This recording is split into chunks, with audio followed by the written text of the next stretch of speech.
ennaku zino ng'akamwenyu tekakuva ku matama. Anti nafuna abantu abatuufu mu by'ettaka n'amayumba. Yosam Properties. Bano bakufunira ettaka mu buli sayizi yonna gy'oyagala. Oyagala lya kyapa oba lya ndagaano. Oyagala lya kulimirako oba lya kulundirako. Naawe ayagala ery'okuzimba. Basangibwa Nansana okumpi ne Nansana Municipal Council. Bakubire ku ssimu 0748953 Obumu tebuliwo. Oweno akuba oweri, oweri akuba oweno, oweno akuba oweri, oweno kati ojja kwesanga nga ate kati ate abasumba bo ekyabo bakiriko wano naye ate ekyendiga ezisabira awo ate ekyabo n'engumi erabika enyoke zinyookera ddala abewagundi nga besanze wagundi maama azivuga engumi zivuga zibanga basenwa besanze n'abamaaniyu beekubira ddala. My God, engumi ebegenda nyooka kati yemu ku nsonga era bajja kubuza osabira wani nti ensabira pasita Mukuyi. Oyo tetujja, eyo tetugenda kujja. Lwaki? Musumba waabwe alina kye yabagamba ku pasita Mukuyi. Akuba ekimu eky'ekkumi. Akuba ekimu eky'ekkumi. Sina kukikuba nno bayive boogera na kukikuba naye si kukikuba. Akisomesa, akirambulula, agaziya. Kati bo kye bayita okkuba. Omanyi ekintu kyonna kasita kijja nga kikwata ku nsawo y'omusumba. Awo ewava obuzibu. Awo oba ovudde Katonda. Awo bo babagamba oba ovudde Katonda. Kasita kijja nga kirimu okukwata ku nsako yaabwe bwoti. Nze nakola show last year. And by the way people came. Mu church twali tetujjaamu ne tugenda awo ku ka washing bar kali awo ne tuteeka omu concert yaffe era ne tugikuba ne tunyumirwa. Naye abamu benagendamu okubasaba bajje bangamba osabira wa Mukuyi. Nga kyekibaganye. Kati kyekyo kye nkugamba nti bangoze ziri mbasumba ziri awo. Ekirala abalokole bakyalina mentality ey'okuba mu nnaku. Bo bamanyi ayimba eby'ennaku ye ayimba eby'omwoyo. Sinedda si kyekyo kubeera nabo bategeka abayimba ebyo eby'ennaku era ne batagendayo. Bamanyiira okulivinga obulamu obuli sorrowful. Temulina ba happy. Webale kati gwe bwebaleetera concert ng'egenda bbawa ssanyu bo bamanyiira kino eky'ennaku yaabwe. Okategedde? Abalokole balina kubeera mu nnaku ku lwa Katonda. Katonda. Naye kambuuze ani yabatuma okubeera mu nnaku ku lwa Katonda? Kuba kati omuntu gwe bazze ne balokola ne bakuwa obulamu obulala okusigala mu bulamu obulala. Nange sikategeera. Ekyo kimmalako ekyongambe. Bwe musanyukamu muba mugenze mu byansi. Kyogezaako kugamba. Era awo tewaba mwoyo. Nze nkugenda neewonya n'okwewonya nga Katonda yennyini yakwata Dawudi n'amutwala ku biiki. Biiki ki? Ono omwana mmutidde n'omutya. Bwe tosomangako mu Zabbuli 23. Yamutwala ku biiki. Dawudi yavaayo yeewaana n'agamba Mukama ye Katonda, Mukama ye musumba wange seetaagenga. Angalamiza ku mabbali ag'amazzi amateefu. Muddundiro ery'omuddo omuddo. Ng'ali ku biiki seba ali eyo Mukama yamututteko awo. Ali alayifu. Ali mukulya alayifu. Mukama yeebazibwe. Amina. Ng'ali eyo sebo yali mu kweyagala omukulu. Awujjadde. Awujjaddeko empewo z'amaanyi n'abagamba n'obbaganzi n'ebinondoola si gy'alina awulira tuwewo. N'agamba nze ebinondoolwa kisa na lugaalwe. Byebiri awo n'agamba mbu nze mbeera eno ku biiki nga mpumudde mbu n'ateeka emmeeza mu maaso g'abalabe bange mbu ye nga ssebo abalabe be Katonda yaddiringa nabo ye nga agenze awutu tebimukwatako. Okategedde? Kati bo tebamanyi bo bali mu nnaku era ekitabo ky'okungubaga kyafuna okuganja mu balokole. Kyebasinga otambuliramu. Naye ebitabo byonna ebibawa essanyu Zabbuli ezo omuli ekitabo kya Zabbuli ekitabo ky'oluyimba ekya Kabaka Dawudi omuli ennyimba bakukoyimbe gwe mmeeme yange mbu Dawudi n'azina n'enkutu ne zikutuka ng'ali mu kimusanyu lya Mukama bamugambye tugenda mu nnyumba ya Katonda.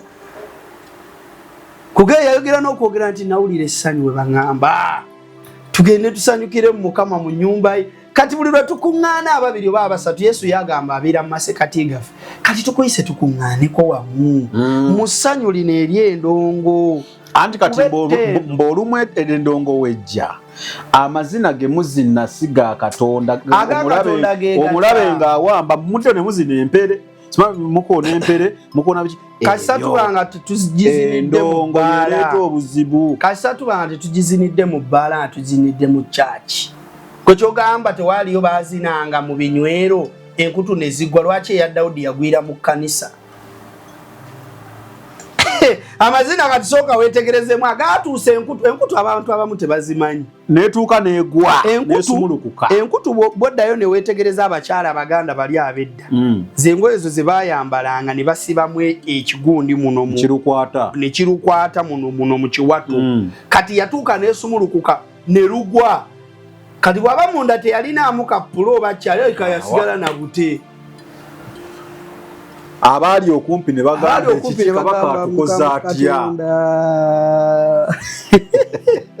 naye nga ki sanyu kati bwe tusanga tukuba empere amazina ge muzina mbusiga bwa Katonda ekirala pima emyaka egizina empere bw'osanga ow'enkaaga ng'aze n'empere mukwateko ku mutwe muteekeko emikono musabire naye osanze wabiri obadde oyagala azina eki kati ate gwe tunakusanga ozina kalipuso ati mumuzina ebyo kalipuso simanya mpere simanya muzina amazina temuwabaawo njawulo wakati wa kakyaki oba abazinira Katonda n'abanna abazizinira kati abazinira Katonda bo bazina batya bazina bamuwa ekitiibwa naffe ekitiibwa tukimuweredde wano mu mpere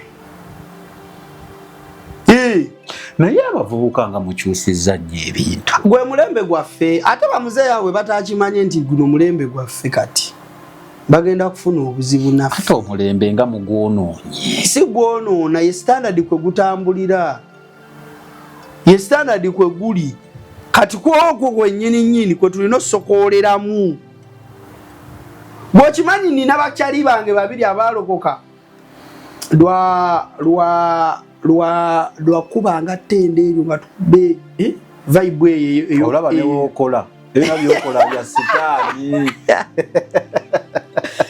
vibe eyo gye tusitula mu Mukama ne bagaka tugende ku church kale ate bwe bajja mu church bagenda babawamba mpola bwe bati kigambo nga kibayitamu nga kibasala nga komekerera nga balokose kati gwe bw'ovaayo n'ogamba nti bye tuzina bya sitaani gwe zina ebya Katonda maanyi oli mulokole oli muyimbi wa gospel olowooza in your own view omuyimbi wa gospel yandiyisiddwa nga atya mu kyaki regardless gy'asabira regardless obusobozi bw'ekkanisa yandiyisiddwa nga atya yandifiiriddwako nga atya nze ndowooza omuyimbi y'omu ku bantu abateekawo surface kati nkijja ne muno Justin endongo yaffe gye tukuba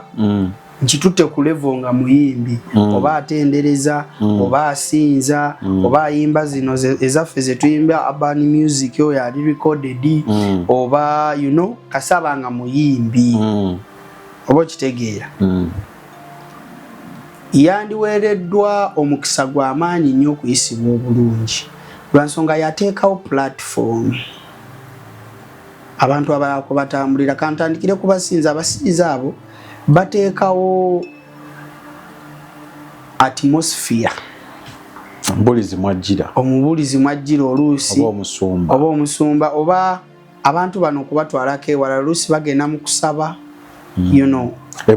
ebuziba kati abatendereza bateekawo surface ate atmosphere ennungi essa okuwonyezebwa kwa Katonda kuba Bayibuli egamba nti akka mu matendo g'abatukuvu be n'okuwonya n'abawonya oba okitegeera kati surface eyo eba nnungi nti ettendo bwe liyimuka era Bayibuli egamba amatendo bwe gambuka ekitiibwa kye kikka kitiibwa ekyo kikka n'okuwonya kati kibaawo surface kati naffe abayimba ono music tulina surface gye tuteeka mu makanisa omwo just bakuba abantu tebagiraba osanze abantu bali mu nnaku balina embeera ze bayitamu mwina embeera gye muteekawo n'oyimba akayimba omuntu n'agamba n'olaba n'omuntu ng'akaaba alinga yayimba kunze okitegedde oba n'oteekawo surface omuntu abadde alina ebbanja lya Land Road n'alyerabira n'ayimuka n'azinira Katonda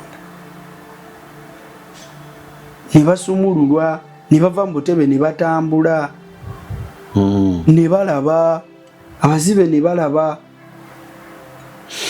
kati nze ndowooza bandiweereddwa priority lwakuba mu kyaki kya simanyi ani yateekawo system eyo nti ate these people are undermined balabibwa nga bantu ba wansi abayimbi tebaweebwa platform tebaweebwa priority like they are just they are not looked after bakuyimba anyone can sing kuyimba bwe balowooza n'ekisukkakaawo kubanga lwaki nyinza okuwagiramu awo waliwo abantu abamu amazima gwe naawe ndaba oba olina gy'okuŋŋaanira ng'amazima omuwala gundi bw'akwata akazindaalo n'atandika okusinza waliwo difference nnene ebaawo n'oli eyayimba ku Sunday wedde ono lwataaliwo kati gwe kirabire ku kino kankuwe kino ekyokulabirako tunuulira obuweereza nga abasumba oba ababulidde nga bayimbi mbalaba olabe speed kwe buddukira ne Katonda ebintu byabukoleramu kankuwa example y'abantu nga basatu asooka Apostle Grace Lubega muyimbi nnyo alina n'ennyimba eziri recorded nyinako olumu lwemmanyi era alina n'olulala lweyataddeawo ne Moses Bliss of Nigeria naye ojja laba nga surface eyo gye bateekawo okuyita mu kuyimba ndala erina remuze opening nga mu nsi ey'omwoyo Pastor Robert Kayanja muyimbi alina n'ennyimba eziri recorded ezo sizimanyi nkutidde n'okutya ennyimba baba proclaim bonna ze bayimba Pastor Kayanja yaziwandiika kinoonyerezeeko awandiika anti n'ayimba n'okuyimba ayimba alina waliwo ezimu ezizenga ayimba empitirivu waliwo neze tusinza mu makyaki nga zize kaluyimba ki waliwo oluyimba so lulimu I love the way you handle my situation. I love the way you fight for me. Olulimba lwa Pastor Kayanja zina lulaba era n'okulukolera video bagikola ne audio. Olulwe. Nze nalulaba ku YouTube era gwe genda oteekemu ojja kulaba. Kuba olwagundi manyi bafaneno manyi Yesu ndiwo. Aha. Yesu ndiwo. Webale nnyo.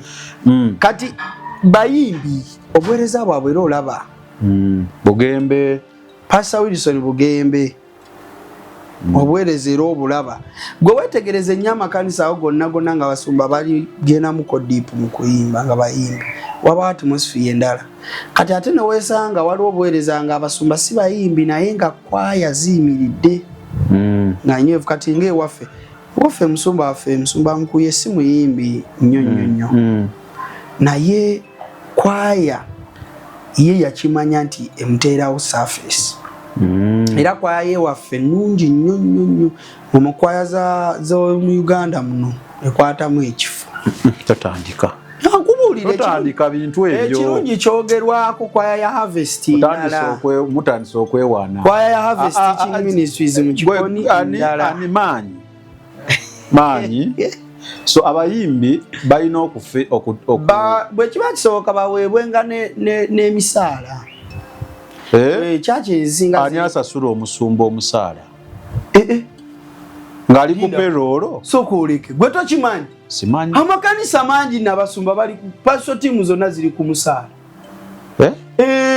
nkutidde genda okinoonyerezeeko nga buli omu amanyiza afuna buli mwezi bakuwa abamu babawa ne kaadi z'amafuta manyi bino byakugamba bya ddala sijja kugamba buweereza nti oba buno nenga gyebiri bali ku musaala ng'oba okivuze nnyo nkubuulira kino gamba waliwo ka facilitation musaala nga bagamba ofuna 1.5 omwezi ng'azimanyi era nga bwe guggwako asasulwa omwezi nga bamuteerako ekinaana ku kaadi y'amafuta ge nja kuleeta lumu ebyo ebintu kale kati mu kuyimbako okwa hip hop puliramu yoyo yaman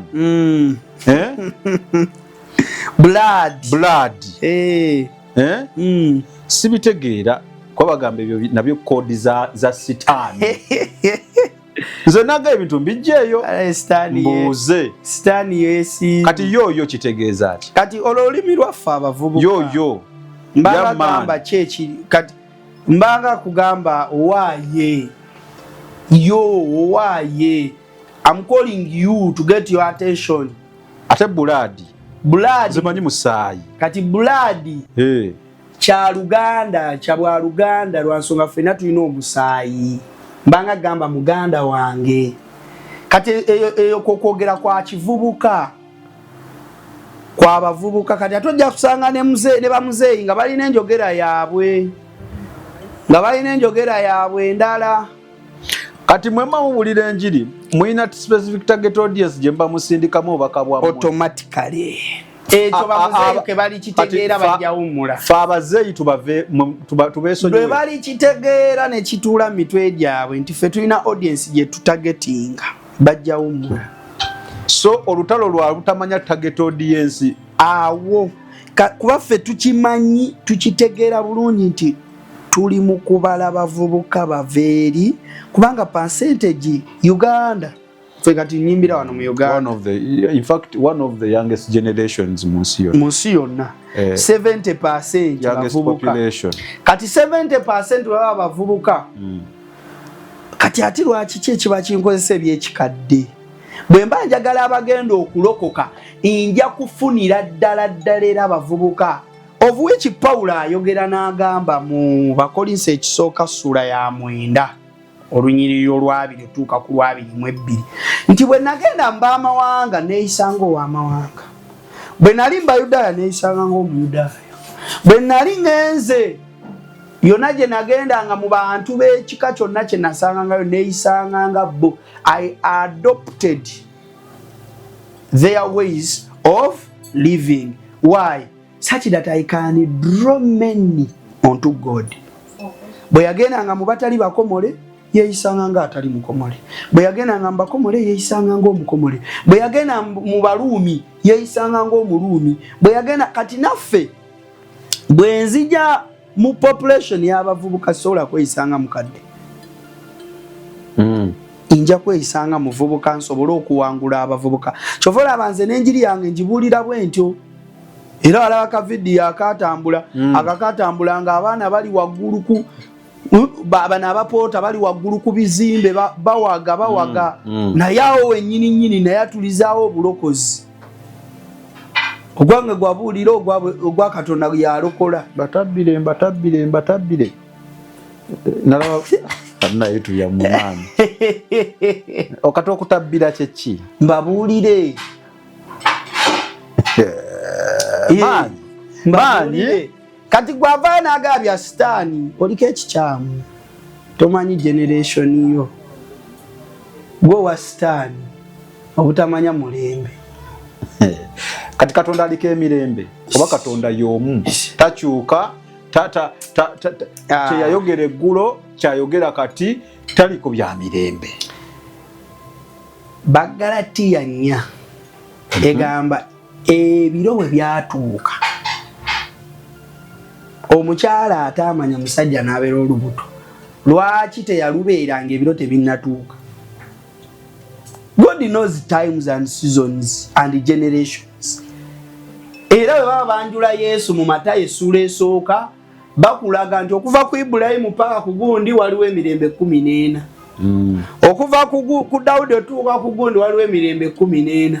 Okuva ku gundi okutuuka Yesu wajjira waliwo emirembe emeka 14 kati go ovaayo tyanoga ndi Katonda tamanyi bya mirembe emirembe agimanyi bulungi nnyo nti kati eno generation y'abantu bwe bati era ngenda diringa nabo mu ngeri bweti ondeetera balabe maanyi kakati oddeyo ku music kati mudango tulinawo ki nga tumaliriza kati mudango kyemmanyi buli kyetaagisa okwogerako ku music tukyogeddeko webanga waliyo ekirala musobola okiteekawo tujja kudda tukyogereko kati mudango tulinawo ennyimba nga mmeka sofa kati nze ennyimba sofa ndi mu nnyimba 10+.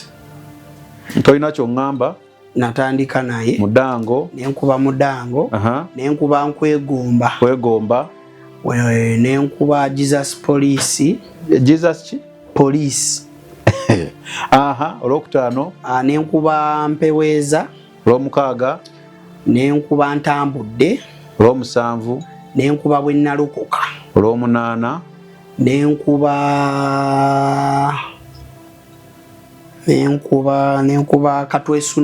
katwesuneko fe abalokole olwomunaana olwomwenda enkubbye olwomwenda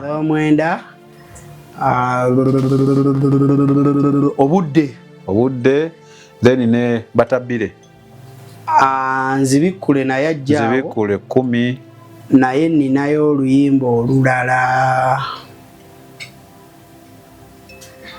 sofa olina ennyimba nga 12 awo okay ezo ennyimba ze nnina sofa nga tumaliriza bizibu ki byosanze mu gospel industry nga gwe wow ebizibu ebirungi tetuyinza ebirungi tugenda byogerako awo mu maaso ebibi oba ebizibu ebyogamba nti banna problems and challenges mu ndongo ya gospel muli ekikono ate netali competition my god muli ekikono muli obutaagaliza muli effutwa effubitizi n'enge byonna obimazeeyo mu okusookera ddala mu makanisa mu bayimbi banno bennyini nze kati nina gwe basaba enamba yange rediyo emu eyasakula muyimbi munene baala akavidiyo nga katrendinga akasooka ne bamusaba bankyaze nga twogera alina enamba yange tunyumya ku WhatsApp ne mubwe tusanga twebongako ne bamusaba enamba yange n'abagamba mule simumanyi oyo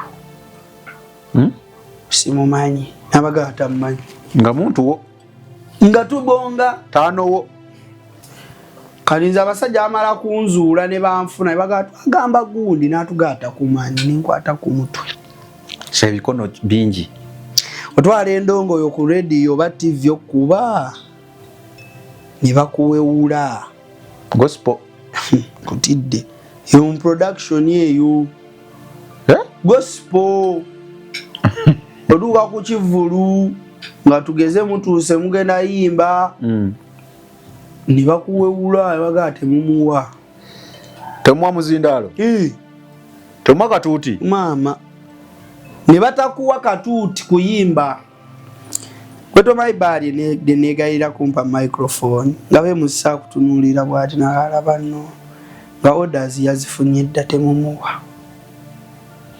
eno gye mutwala music mu production kuba eno omusasula ntera obiwulira eyewammwe musasula azirimuwaayo kasente munyigayo ekikonde TV zezisinga eza gospel tebasasuza kuba music waffe oba omututte naye waliwo abamu abasasuza ng'owaayo ku kasente akasaamusaamu ne bakuba naye abasinga olya sente baproducer ba programs ne bapresenters ne badj nti abo olina omuyisaamu sakida ti akkuba oba si ekyo omufuula ekyaliiwo nnyo abenga ng'asobola okuyisaawo oba oluganda ng'alaba kimukakatako weebale nnyo kale ate ebirungi ebibi mbadde sinabivaako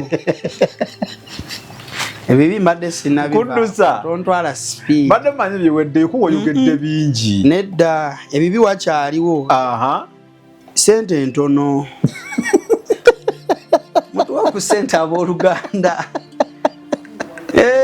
ne babafuuwa batufuwa naye abasinga amakanisa agasinga gye tulaga oba kiva ku mutwe bakodo abooluganda bakodo kale teri ttaka lyesabira nsigo agogo mazima omusizi yasalawo n'atunula n'alaba ntya kati ettaka kandisigemu akakadde kange naye kisukka mukama yeebazibwe oba mukama akuwa omukisa mungi mutuwe ku sente tuteekamu sente mu music tumuteekamu sente ge mazima amatuufu newesanga nga ate abo bennyini abatazituwa ate be batukanda nga tukyafulumya nnyimba waggwamu music aliwa naye nga bw'obagaba bakufunireyo 3 ng'ojjoyimba oba 5 baakakadde oba kale bakusigemu 10 oba 2 nga tebasobola abooluganda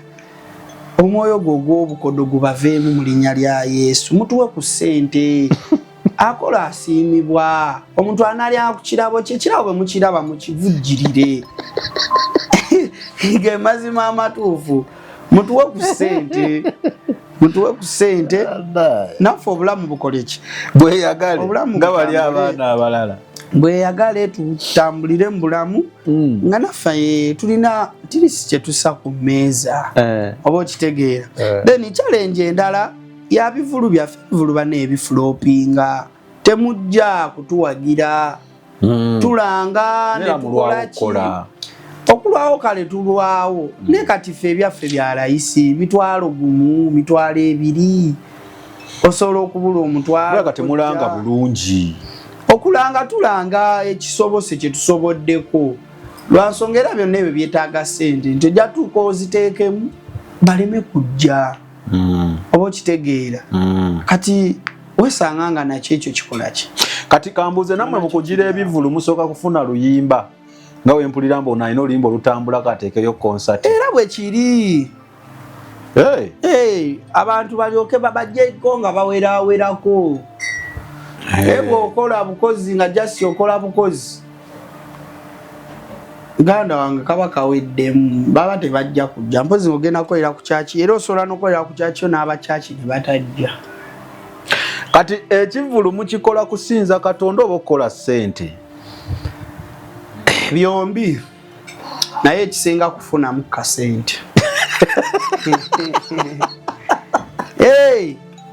tusituliramu ekitiibwa kya Katonda naye omutegese kukola ssente tukola kufunamu kasente naffe tubeereko bulungi batulabeko nze gwokimanya abayimbi ba gospel abasinga 90% bakaddiwa nga tebalina kye balina abalala ne bakomekera nga bagenze bweru bwe balamu mukulu George Okudi teyadda yakuba endongo wano n'awangula awards zonna naye olw'okuba abalokole bakodo tebagabera n'okuwa tebasiga yakuba n'awangula engule ya Africa omuyimbi asinze oyimba mu Africa ne n'agenda okuba ekyeyebwe yatunulanga talina we yeekutte bajudith babiri nsumba Judith babiri ogenda mu politics sente munnaye eno atunulanga balaate balina we beekutte nga bagenda kaddiwa nga bali bwe batyo chovola abasinga kati abayimbi ba gospel bakomekera bakoze church kiva mu ebyo naga bakanje kolere kankole church kyekwa kirungi ninamu abampagira 10 bemba nfuule endiga ekimu ekye10 nene nebiweebwayo babisoloze balirenga ngokitegeera kati awo bane mutuwa ku ssente ge mazima amatuufu mutuwe ku ssente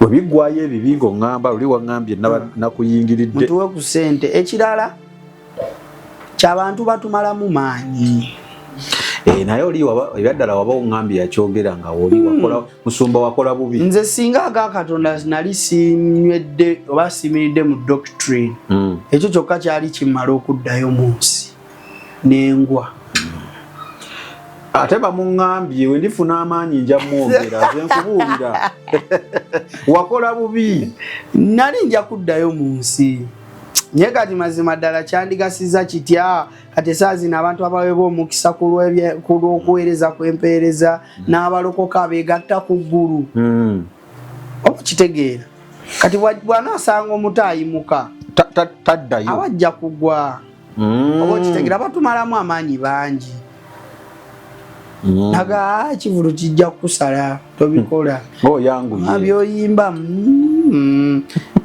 kwegamba abamalamu amaanyi nabo nakulengeza webale nnyo opportunities tebatuwa zimala nga bingi ebibi opportunities batuwa ntono nti oli ne bwalaba ng'asolobaako wakuteeka nga wagenda kukuyamba balinamu abalokola abasinga abamu balinamu embeera eyo ajja kumpitako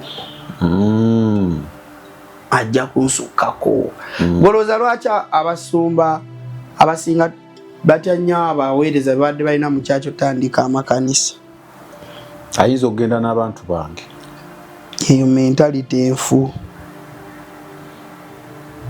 eyo namupushinga wanajja kunsukkako nze kati nkutte ku baana bangi okuva era kati nze mwezi ennyimba z'owulidde ze nnina 11 ninamu ezange ziri 3 oba 4 ezange singo omusanvu gonna nayimba n'abaana ba upcoming bavaayo nkutte ku baana ne bayiga okuba freestyle abaana bangi bali ku TikTok okwo nga batrendinga bakuba freestyle naye nga nze abakutteko ne mbajjayo nze ekinnyumira nnyo era nsanyuka nnyo bwe ndaba omuntu gwenkoze oba gwe nnyambyeko okulinnya alina waatuuse banne mba mpulira essanyu ate era nga taata wandyagadde okuza omwana wo abeere waggulu webale nnyo kimpa essanyu ne mpulira obulamu okitegeera nga ndaba abaprogressinga nga ndaba batambula nga ndaba obulamu bugenda mu maaso nga ndaba nabo akayimba ke bakakubyeko ku TV nga mututteko ku TV nga first appearance ye ku TV oba ku radio nga nze aginyemu omukono nga ne bwaba talina transport mumutaddemu ku kituuti eky'amaanyi kyebadde yeegoma nga nze asooso kimutwala kuba n'ekimpa essanyu naye kati abo abasajja emitima gye balina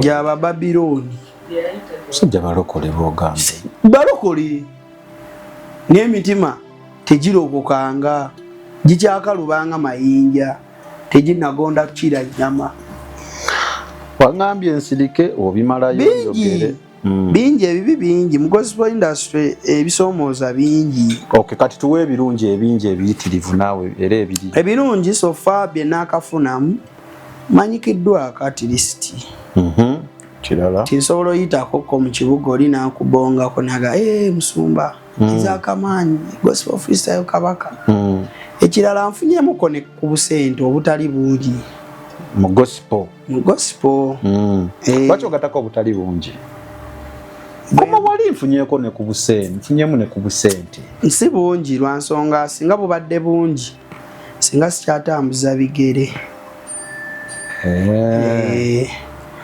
okay oluusi wandyesanze nga nagulayo akamotoka naye ebimu kale bijja madaala nti otuuka eddaala eryo n'olikola ki n'olituukako funyemuko ku sente nti nsobola ogenda ewantu ne bakuwaayo akasente ne bakufunirayo 3 ne bakufunirayo 5 ne bakufunirayo 2 ne bakufunirayo 6 ne bakufunirayo sinafunayo bampaka kadde sinabafuna sente nyingi sofa ze naakafuna nga bazimpadde kuweereza 6,000 zisente nyingi ze naakafuna neera ogatta 6 ze bakuwadde wano n6 wali n6 wali obeera mukaka 6 nazifuna wamu kati ogenda okwesanga eno oli akwaddeyo 15 n'omusanvu noweza akakani ogenda ogirawo ti ng'olinamu era nga 2 3 singa si gospel music na ndongo sandiwasiza